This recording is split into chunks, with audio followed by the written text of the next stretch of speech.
Karen calls 911 on John Kennedy, changing his own wife, Avibad. What the cops uncover shocks everyone. John Neely Kennedy, a man who valued his privacy and kept to himself, lived a quiet life in the small tree-lined neighborhood of Crestwood, Missouri. His modest brick house sat neatly at the corner of Oakwood Drive.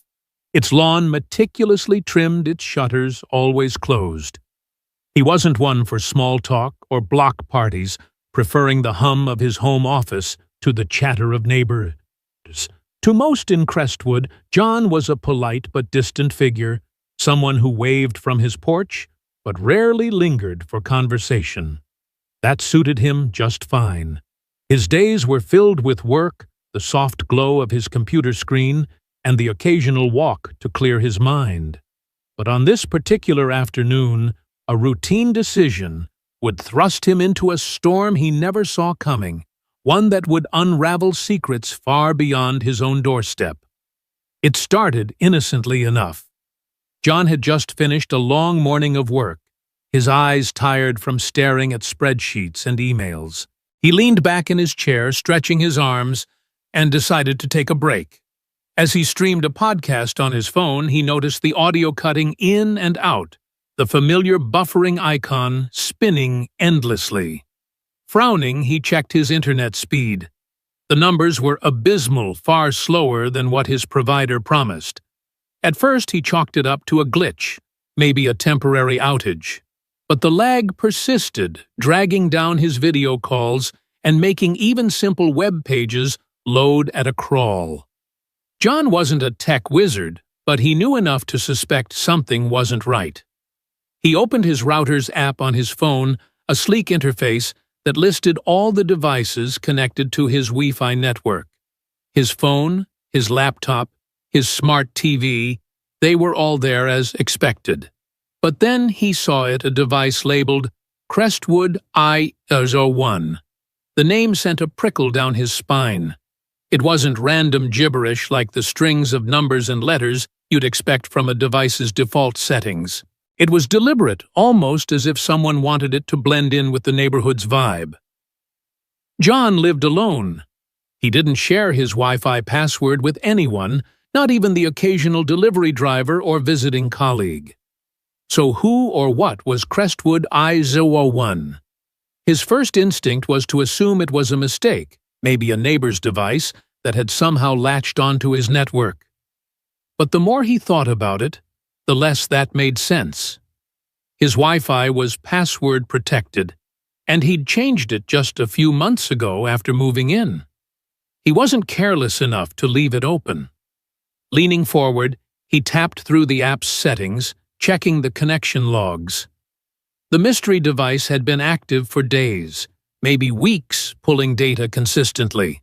It wasn't just piggybacking on his internet, it was doing something. John's jaw tightened. He didn't like the idea of someone freeloading off his network, and he liked the idea of an unknown device even less. Without hesitation, he decided to take action. He'd kick the device off and reset his Wi-Fi password to something stronger, just to be safe. It was a simple fix, one he'd done before. But his router's signal was weak inside the house, so he grabbed his phone and stepped outside to the driveway where the connection was stronger. The afternoon sun hung low, casting long shadows across the quiet street. Crestwood was the kind of place where kids rode bikes until dusk, and neighbors waved from their porches. It was peaceful, almost idyllic, but John had always kept his distance. He liked the calm, but didn't feel the need to be part of the neighborhood's social fabric. Standing in his driveway, he leaned against the side of his house phone in hand and began the process of resetting his router. The app prompted him to enter a new password, and he typed in a complex string of letters, numbers, and symbols, double-checking each character. His fingers moved quickly, his focus locked on the screen.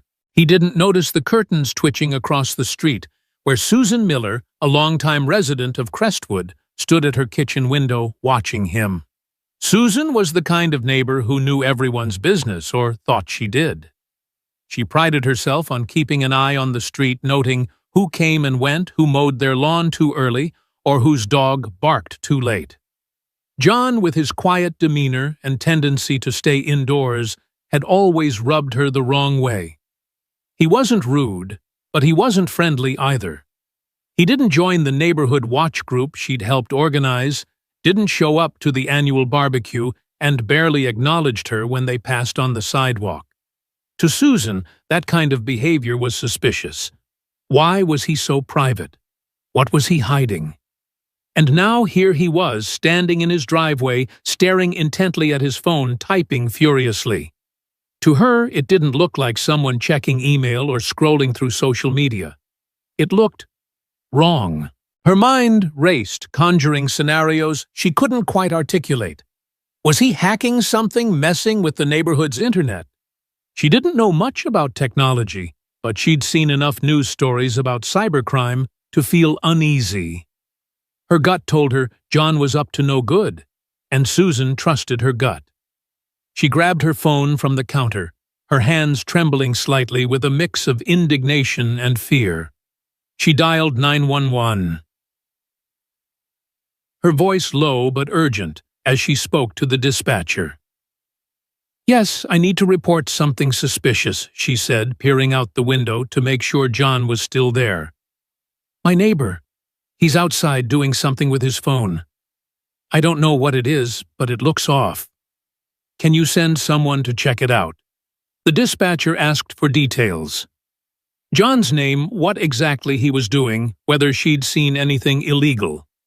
Susan faltered. She didn't have concrete answers, just a feeling. He's just standing there tapping on his phone, looking around like he's up to something. She insisted. "I don't trust him. He's always been strange." The dispatcher, trained to take all calls seriously, promised to send officers to investigate.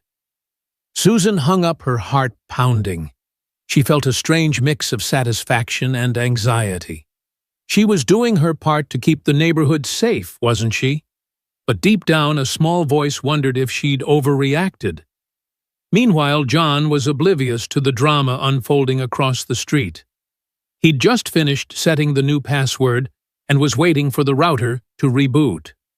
The app showed the mystery device was no longer connected, which gave him a small sense of relief. But the unease lingered. Who had been using his Wi-Fi, and why? He glanced around the street, not because he was suspicious of anyone, but because he was starting to wonder if someone nearby was behind this.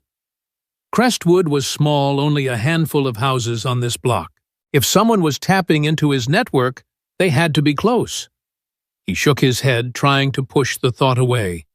Maybe it was just a fluke, a neighbor's kid messing around. He'd keep an eye on it, but for now, the problem was solved. Or so he thought.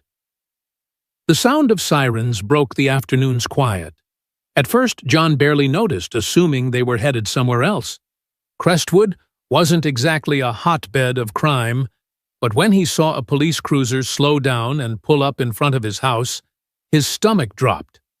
Two officers stepped out, Detective Mark Thompson, a tall man with a stern jaw and a no-nonsense demeanor, and Officer Emily Hayes, shorter, but with a sharp gaze that missed nothing.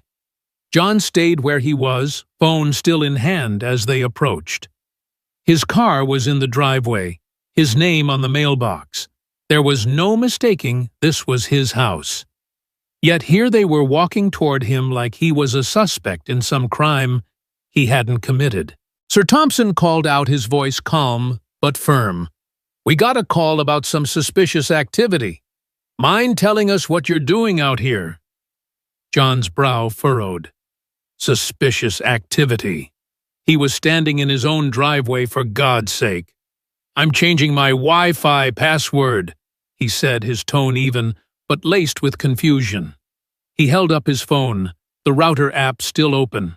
"My internet's been slow, and I found a device I didn't recognize on my network."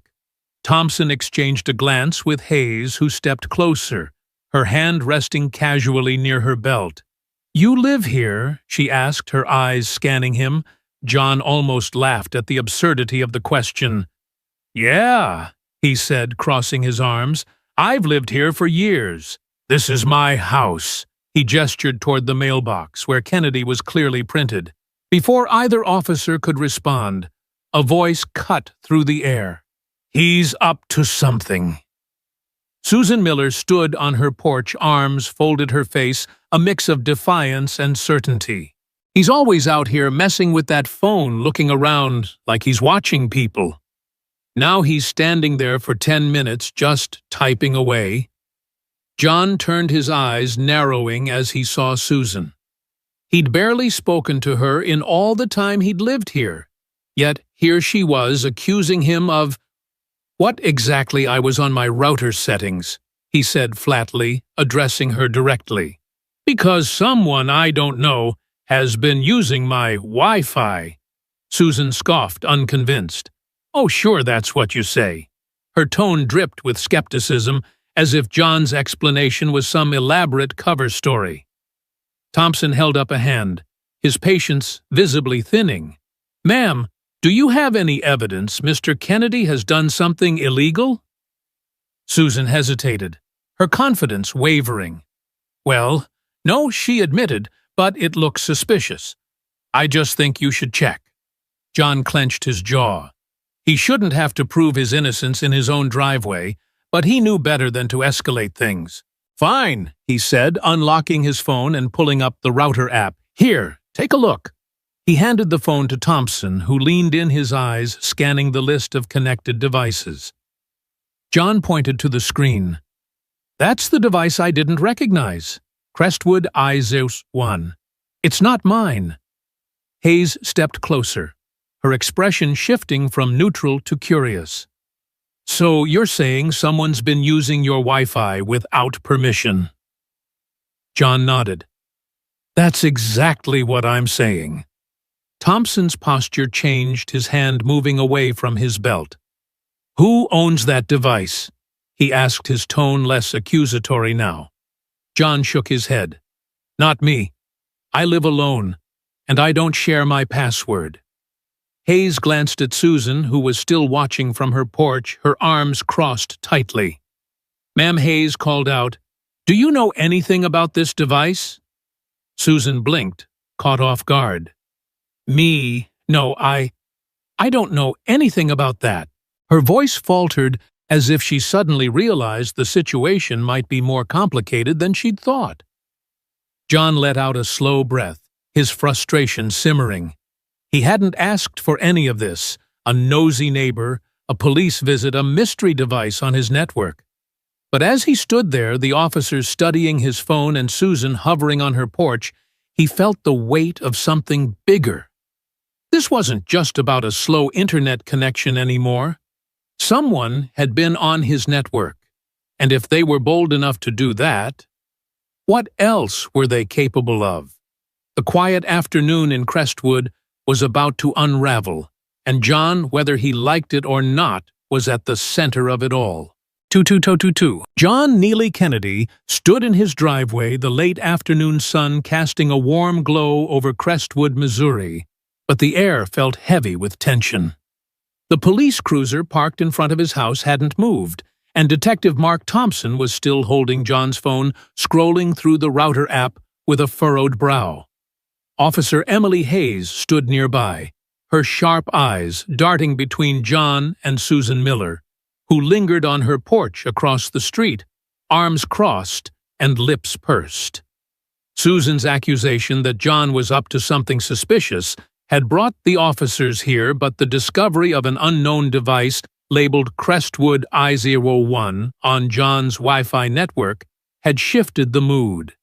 This wasn't just a petty neighbor dispute anymore. John's explanation that he was simply changing his Wi-Fi password to secure his network rang true, but the mystery device suggested something more sinister. As Thompson handed the phone back to John, his expression was no longer skeptical, but focused like a hunter picking up a trail. "Let's take this inside," Thompson said, his voice low but firm.